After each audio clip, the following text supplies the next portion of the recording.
Hey everyone, welcome to Floating 2, the YouTube channel always looking to pummel you at any opportunity that we can. My name is Jordan, and I'm very happy to bring you a deck that I took to the Australian Nationals a weekend past and had major success in the Classic Constructor portion of it, going 6-0, getting to top 8, and unfortunately losing in quarters. But I'm going to give you the ins and outs, the changes I'd make, as well as a bit of a game plan into the matchups that I expect to see. Okay, to start us off, we're going to get straight into the equipment suite. Storm of Sanakai, Crown of Providence, Flamescale Furnace, Silken Form, and Phantasmal Footsteps. In this list, I did not run any AB. The only matchups that you would be prevalent to run have a consistent amount of AB against is Runeblade, if you're going to run into any, but I feel like the Viscera is kind of a non-matchup anyway, so there isn't too much point in running that at the moment. Okay, so before we get into the main board, I actually want to go through my sideboard a little bit. My main board had 49 cards in it, while my sideboard had 26, and the 3 equipment slots, as you saw. So my first set of sideboarding is the defensive suite. So 3 sinks, and 3 fates.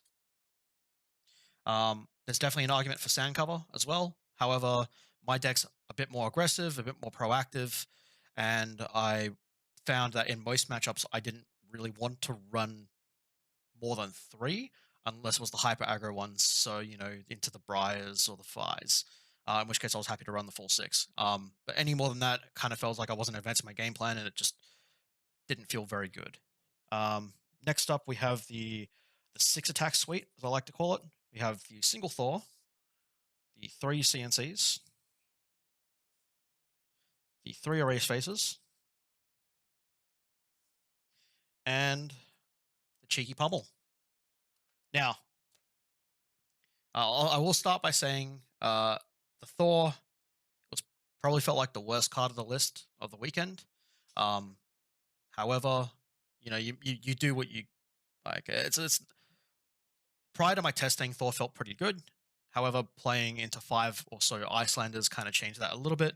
It's less good in Iceland. It's still very relevant into Oldhim, though. If they play Hypothermia on your turn, can get rid of that. Or if you really just need to get rid of that 1 Frostbite from Winterspell, if they're running that instead of Sledge, then it can be very relevant. But I don't think it's worth running the Thor after playing it. The Pummel, because I'm not running Ghostly Touch or Semblance in my list, I needed an alternate game plan to Guardian.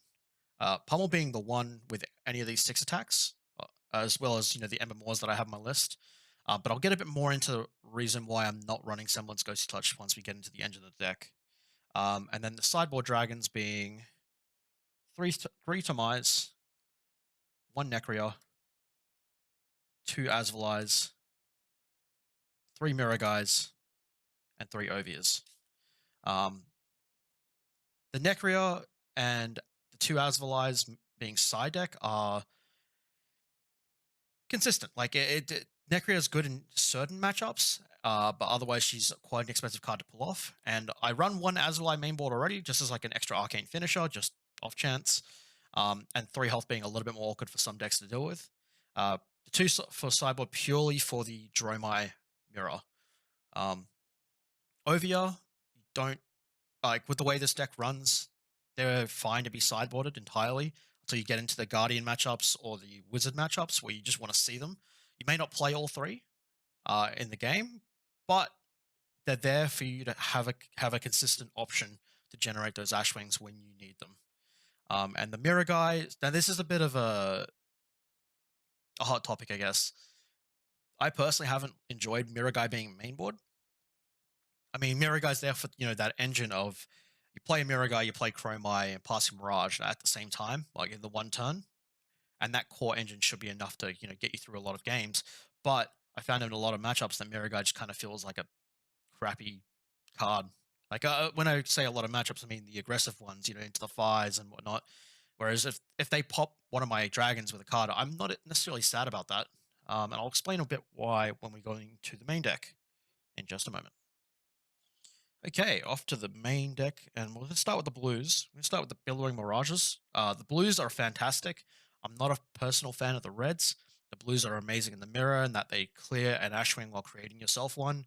And late game in any other matchup, when it's just doing needling for one, and also creating you an Ashwing, which will also needle for one. May not have go again initially, but you'll find a way. You got your blue sweeping blows, amazing for creating Ash, especially early. You pitch a red to play the blue one, creating 2 Ash, phenomenal. The 1 damage is negligible. The blue Emerald Centipires, there's 2 for 6. I mean, it's pretty good. Can't really complain about it.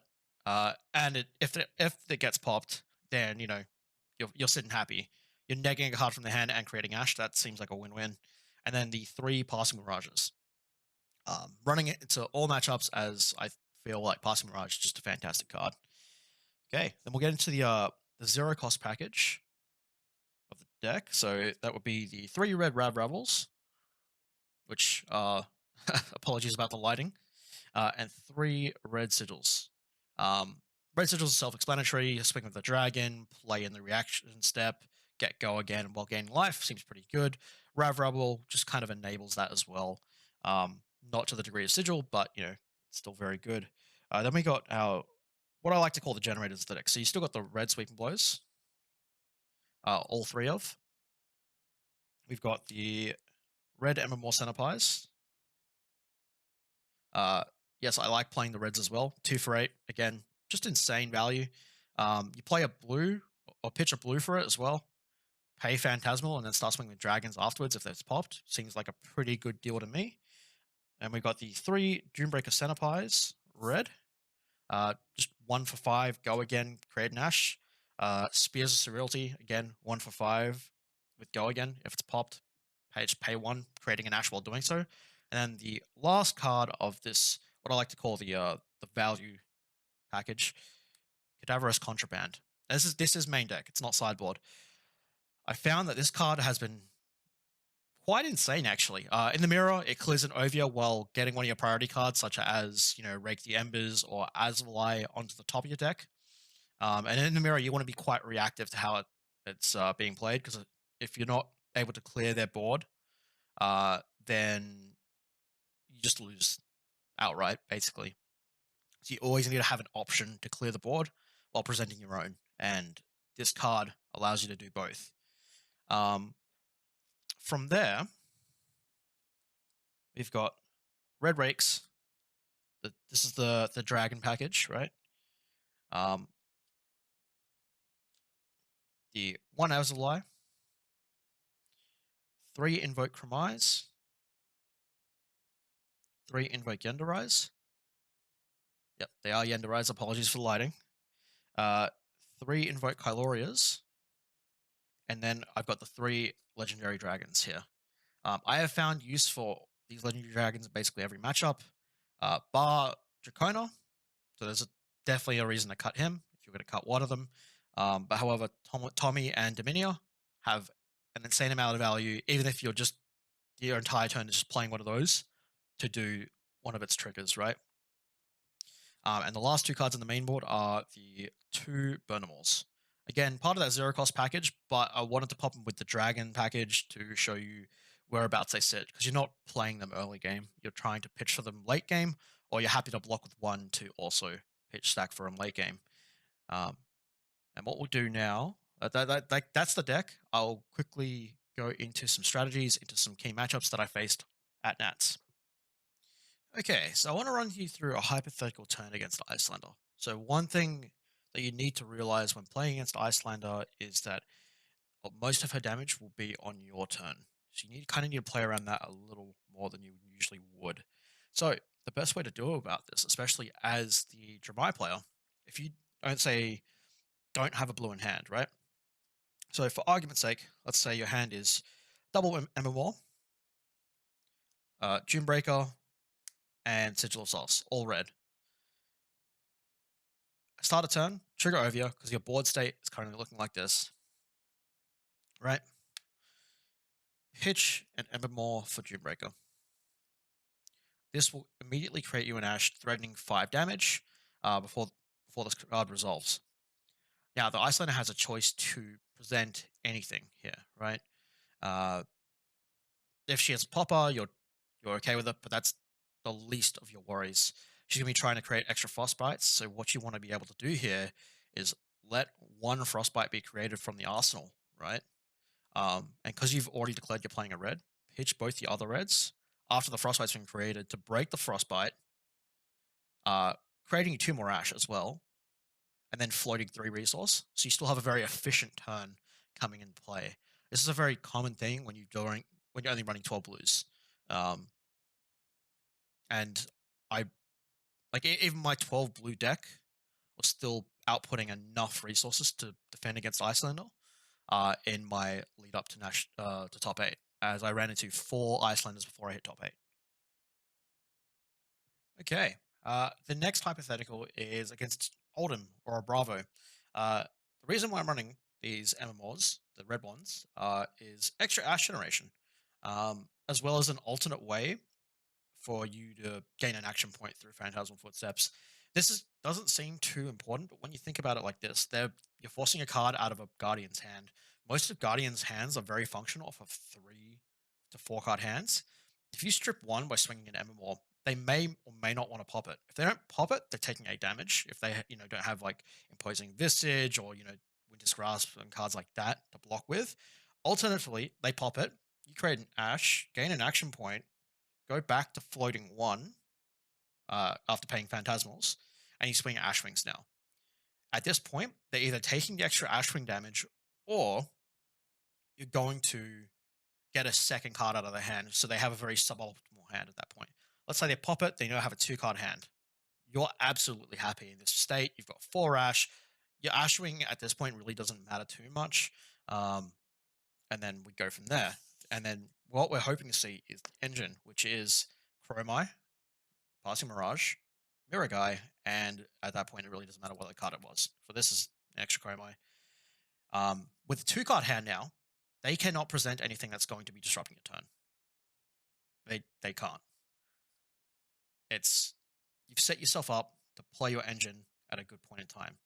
So pitch 1 to play Mirror Guy, going back to 4 Ash, right? Play Dromai, swing Dromai, play Pass Mirage, then swing with Ash. Seems pretty good. And at this point, the Guardian player has to think about what they want to do, whether they want to keep coming at your face or start clearing your engine. Because this engine is insanely strong in that matchup, or most matchups, to be honest. Okay, so that's basically it. I kind of wanted to discuss a little bit what the differences is between my deck and some of the other Dromai decks you'll be seeing across the next couple of weeks of Nationals. Essentially, this is more aggressive. It's not running the Ghostly Touch game plan because when you get the engine out anyway, I feel like you're in control of the board state. And what we're expecting to see is a lot of Oldhims, which they can run cards like Expose the Elements, and that'll just break your Ghostly anyway. You feel pretty bad about that. There's a lot of ifs, ands, or buts, but I feel like if you're getting the engine going in that matchup, 90% of the time you're going to be in the driving seat and in a very good position to win the game anyway. The other thing as well, I'm running less blues. After coming back from Nationals and facing the amount of Icelanders that I did, I would absolutely be adding in a couple more blues. Cards to be taking out here. The Thor, did not enjoy playing that. And, Spears of Surreality is probably next on the list to take out as well. The Pummel, I mean, it's floating too. I can't take out the Pummel. But anyway, hope you guys enjoyed it. Any questions, feel free to leave a comment in the comment section below, and I'll get back to you guys. I'm always happy to talk Dromai.